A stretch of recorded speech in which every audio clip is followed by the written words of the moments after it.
दोस्तों, इस वीडियो में हम डिस्कस करने वाले हैं रिफ्रैक्टरी टाइप मटेरियल्स। साथ ही पढ़ेंगे various properties of refractory type materials. सबसे पहले समझते हैं रिफ्रैक्टरी टाइप मटेरियल्स क्या होते हैं। वो मटेरियल जो बहुत ज्यादा हाई टेम्परेचर पे विथस्टैंड करें, हाई टेम्परेचर होने के बावजूद भी जिनकी डायमेंशनल स्टेबिलिटी रहे, बेटर स्ट्रेंथ रहे, वो मटेरियल रिफ्रैक्टरी टाइप मटेरियल्स होते हैं। ये जो रिफ्रैक्टरी टाइप मटेरियल्स हैं, इनको यूज किया जाता है या ये बेसिकली कहां पे काम आते हैं?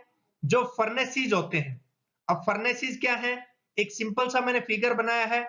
जैसे टेक्निकली जो विद्यार्थी हैं उन्होंने पढ़ा होगा क्यूपोला फर्नेस। अब फर्नेस का मेन फंक्शन क्या होता है? फर्नेस का मेन फंक्शन यहाँ पे है, इंडस्ट्री लेवल पे बात करें तो किसी मेटल को मोल्टन मेटल में कन्वर्ट करना। इट मींस मेटल को गर्म करके पिघलाना, वो होते हैं फर्नेसेस। साथ ही क्रूसिबल्स, क्रूसिबल्स भी यही है। जैसा यहाँ पे इस फिगर में आप देख सकते हैं, यहाँ पे ये मेटल डाली हुई है।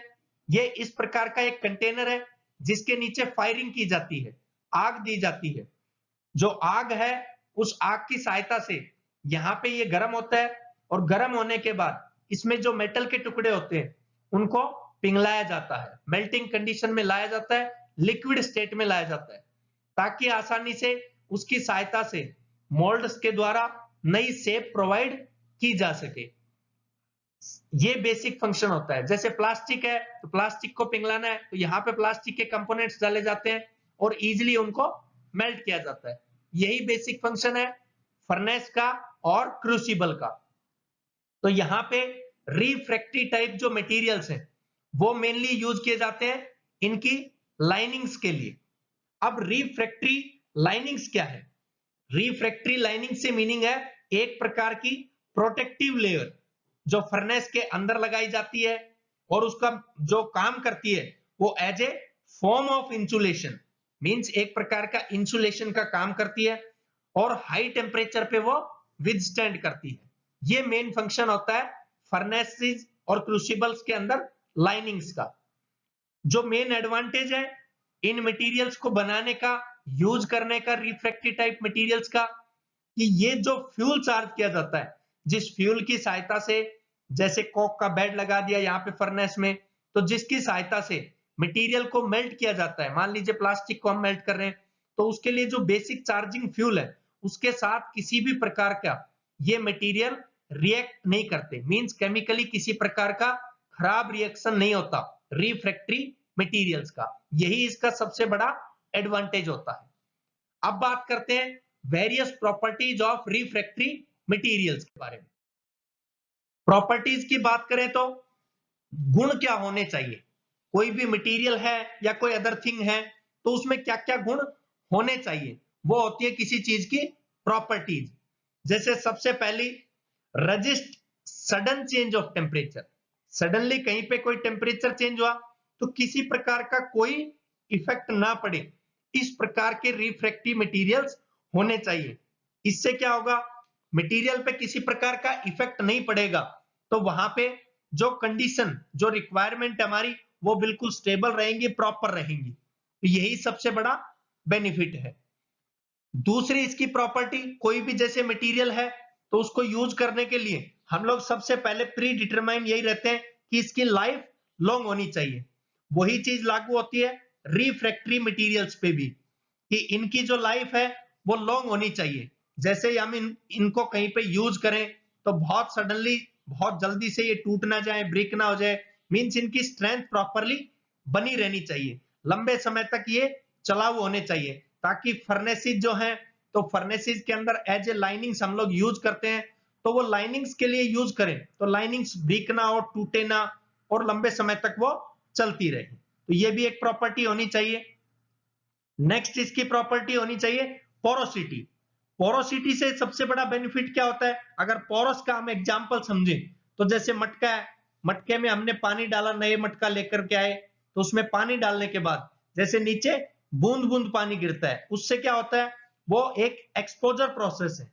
उससे क्या होगा? जब हवा का कांटेक्ट होता है तो पानी ठंडा फील होता है मटका पोरस होने से।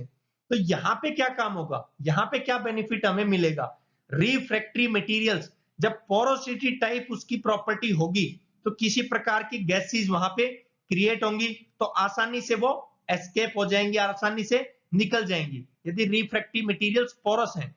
यदि वो पोरस नहीं है तो वहां पे स्मॉल वॉइड्स बनेंगी, वहां पे वो प्रॉब्लम क्रिएट करेगी। तो इसलिए ये एक प्रॉपर्टी होनी चाहिए कि रिफ्रैक्टरी जो मटेरियल्स हैं उन वो पोरस होने चाहिए। नेक्स्ट इसकी प्रॉपर्टी होनी चाहिए uniform contraction and expansion. It means बराबर तो वो दबे, कॉन्ट्रैक्ट हो और एक्सपेंड जब हो तब भी उनमें इक्विलिटी होनी चाहिए, मींस इक्विटी होनी चाहिए, बराबर इक्वल मात्रा में यूनिफॉर्मली सभी जगह से। ऐसा ना हो कहीं एक जगह से बहुत ज्यादा एक्सपेंड हो गया और एक जगह से बहुत ज्यादा कॉन्ट्रैक्ट हो गया, इस प्रकार की प्रॉब्लम ना क्रिएट हो।